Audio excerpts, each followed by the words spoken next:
At first, everything felt perfect. Love, freedom, ease. She laughed, he believed. They weren't in a rush to grow up, didn't think about kids, just enjoyed each other. He thought he knew her by heart, every spark in her eyes, every nervous twitch. But one trip, one week, one stranger's hand on her shoulder, and it all came crashing down. Not instantly. First came the subtle tension, the sparse messages, the fake smiles. Then, a night with someone else, a lie, and finally the kind of silence that chills your blood, when the person you love becomes a stranger and every word is a splinter under your skin. But in that chaos, there's also freedom. Sometimes, to truly start living, you have to walk through the ashes. Hello, my friend. I'm so glad you stopped by my channel. If you're here for the first time, don't forget to subscribe and share this video with your friends or family. It really helps my channel a lot. Please tell me in which city or country you watch this video. I value every one of your comments. So let's get started. By the time Melissa and I stepped into our third year as husband and wife, everything felt like second nature. We hadn't felt any pressure to jump into the parenting pool, and frankly, we loved the freedom that came with it. Spontaneous road trips, back-to-back late-night movies, the thrill of acting on a whim. It suited us perfectly. Melissa had this spark, this electricity that seemed to charge any space she walked into. She was sharp, playful, and just unpredictable enough to keep life interesting. But lying? That was never her strong suit. The truth always had a way of showing up in her eyes. I noticed it early on, back when we were still finding our rhythm. Whenever she tried to be dishonest, her gaze would drift and her hands would fidget, like her body was trying to run from the words. I didn't think much of it. If anything, I found it oddly charming, like I had my own personal radar for truth. That spring, she began hinting at the idea of getting away for real. She said work was burning her out, and what she needed was a full reset. Sunshine, ocean breeze, fruity cocktails, zero obligations. I didn't jump at the idea. I was buried under a critical deadline at the office, and vanishing for a couple weeks just wasn't realistic. Besides, I never loved beaches. I'd pick a cozy cabin in the woods or a lively city weekend over sand and surf any day. Then one night over dinner, Melissa set her fork down and casually mentioned going without me. The suggestion hit a nerve. The thought of her sprawled out on some tropical beach while I was stuck behind a desk, it didn't sit right. But she quickly followed up with, "I'd be with Jolyn, just a girl's thing. Yoga at dawn, massages, nothing wild," she promised. Jolyn had recently wrapped up a rough divorce and was throwing herself into single life with the enthusiasm of a college freshman. I wasn't thrilled about the idea, but Melissa gave me this look from across the table, soft, pleading, like she genuinely needed the break. I hesitated, then gave her the okay. I wanted to believe in us. I needed to. "Go recharge," I told her. "Just promise me I won't see you on some trashy beach reality show," I joked. She clinked her glass against mine and grinned. Deal. That was that. At the time, I thought my willingness to let her go was proof of our strength. In hindsight, it was the first sign I didn't know how fragile trust really was. Watching her pack the night before her flight, none of it felt off. I even helped finalize her travel plans and slipped a little extra cash into her purse. She was glowing with anticipation, and I was happy for her, truly. We were solid, or so I believed. I had no reason to question anything. I didn't realize then that I just opened the door to the worst decision of my life. Melissa left on a Wednesday morning. I drove her to the airport, kissed her goodbye, and told her to enjoy every second. The first few days were exactly what you'd expect.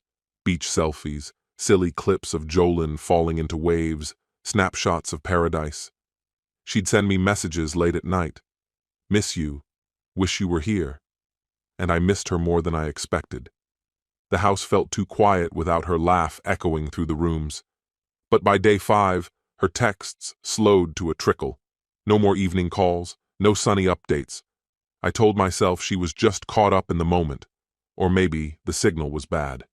Still, a strange tension settled in my chest. That night, around midnight, I texted her a simple, "Good night, babe." It stayed marked as read for hours before she finally replied. Exhausted. Love you. It wasn't like her. Melissa always added a heart, a nickname, a private joke. This one felt robotic. The next morning, I tried texting again. Nothing. Called her around noon, straight to voicemail. I told myself not to spiral. Maybe they were out on a boat. Maybe Wi-Fi was spotty. Jolyn was always dragging her along on some unpredictable adventure. But that night, lying alone, the silence around me thickened. Something didn't feel right. When she finally reached out 2 days later, it was a blurry photo of a market and a vague message. Busy day. We'll catch up soon. No miss you, no love you. I stared at that message for a long time, and for the first time, doubt sank its teeth in deep. That should have been the moment I listened to my gut. But I didn't. I kept telling myself to wait. She'd be home soon. I'd get answers then. Maybe I was overthinking, or maybe everything I knew was about to come undone. Melissa flew back in late Sunday afternoon. I waited at the airport by baggage claim, a mess of nerves and anticipation. She looked incredible, sun-kissed, glowing, maybe too glowing. She ran into my arms like everything was normal. "I missed you so much," she whispered, holding me like it meant something. I held her, but something was off. It felt like hugging someone who wore her scent but didn't carry her warmth. On the drive home, she talked non-stop about the food, the parties, the sunsets. It was all Jolyn this, Jolyn that. Her words felt rehearsed, like a script she'd memorized. When we got home, she dropped her suitcase in the living room and let out a sigh. "I need a long shower," she said, already climbing the stairs. I lingered by the suitcase, hands deep in my pockets. "Hey," I said, half laughing. "You didn't forget to bring me back something, did you?" She laughed too quickly. "Of course not. Just give me a second." Melissa knelt by her half-packed suitcase, fingers rummaging through a disorderly stack of clothes. As she shifted a few items aside, something unusual caught my eye, a brief flash of vivid color. It was lace, expensive, fine, and unmistakably not her style, not even close. I didn't say anything. I just watched her quietly. Then she paused, just for a heartbeat, but I noticed. Her hand hovered, hesitant, over a small black pouch tucked between a pair of jeans and a floral sundress. She picked it up gingerly, like it might burn her, and held it out toward me. "Got you some rum from the island," she said with a smile that faltered at the edges. "Locals swear it's the good stuff." I accepted the pouch and peeked inside. Nestled in a cheap souvenir t-shirt was a bottle, its label worn and sun-bleached, a cartoon dolphin grinning up at me. "Thanks," I said, setting it down. She let out a laugh, too sharp, too forced, then pushed the suitcase aside and slipped into the bathroom. I was left standing there, rum in one hand, that ridiculous shirt in the other, suddenly wondering, truly wondering, what exactly had gone on during the week she'd fallen off the map. In the days that followed, I tried to swallow the doubt, to pretend it was nothing.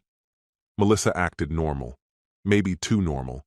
She cooked dinner like always, laughed at my same tired jokes, even suggested movie night like we used to. But the harder she leaned into routine, the more every little detail screamed at me. Her phone never left her side. The lock screen had changed. New code. Messages would light up the screen late into the night. She'd glance, then flip it face down like a reflex. One evening, while she was in the shower, her phone vibrated on the bathroom counter. I looked. A name flashed across the screen. Ben. There was a small photo beside it. Tanned, smug, shirtless.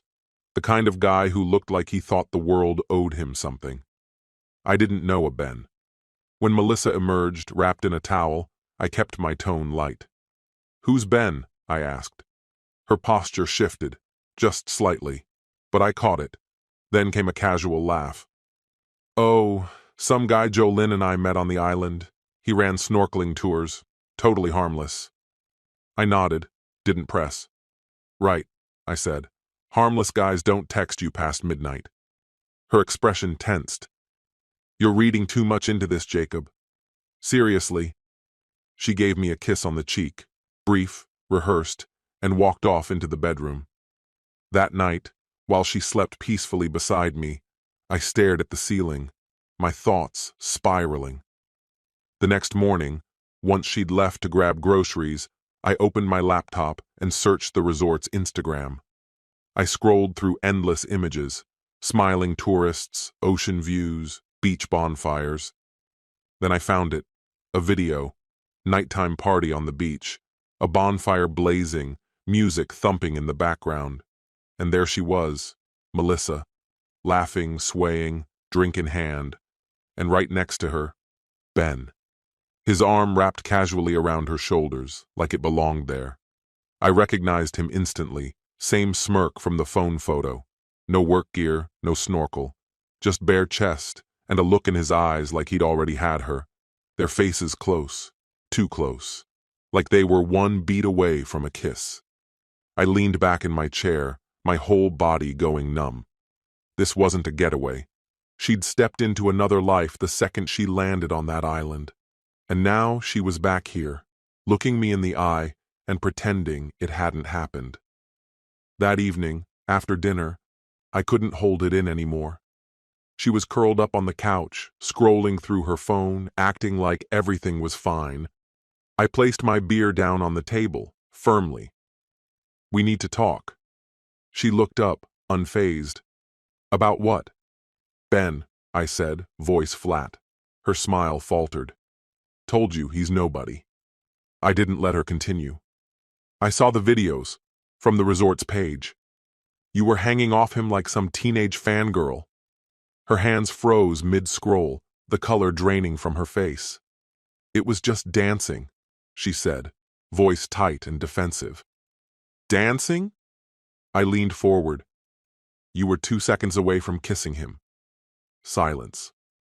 I waited, gave her a chance to tell the truth, to own it. But she just shook her head, stubborn. "You're being paranoid, Jacob. You're making this into something it's not." And there it was. The lie. She wouldn't even look at me. Her fingers twitched at the hem of her shirt, an old, nervous habit. "You slept with him," I said. Not a question, a statement. Her lips parted, then closed again. "No," she murmured. But her face said everything, and in that moment, something inside me snapped. She wasn't sorry, not for the cheating, just for getting caught. I stood up. "Start packing." She blinked, like I'd spoken in a language she didn't understand. "Jacob, wait." "Now, Melissa." Her voice cracked. She started crying, soft, broken. But I didn't move. I wasn't letting her rewrite the story. 15 minutes later, she was stuffing clothes into her suitcase, wiping her face with trembling hands. She paused in the doorway, luggage in tow, mascara streaked down her cheeks. "It didn't mean anything," she whispered. "I swear." I didn't say a thing. Just closed the door behind her, turned the lock, and stood still. Once Melissa was gone, the house felt abandoned, like even the echoes had followed her out. I hovered near the entryway for a while, then eventually flicked off the porch light and trudged to bed. The days after that felt like a blur of exhaustion and quiet torment. I kept everything bottled up, buried myself in routines, work, sleep, repeat, anything to keep my thoughts from wandering too far into the pain. Then one afternoon, Jolynn called. "Jacob," she said, voice tight, cautious. "I think you should know. Melissa's not doing too great." I kept my tone flat. "Actions come with a price." There was a pause. Then she added, "She went to a clinic. Jolynn said Melissa hadn't been feeling right. They did some tests." I waited, silent. Then Jolynn just said it, rushed, like ripping off a bandage. She tested positive for an STD. She figured you should get tested too.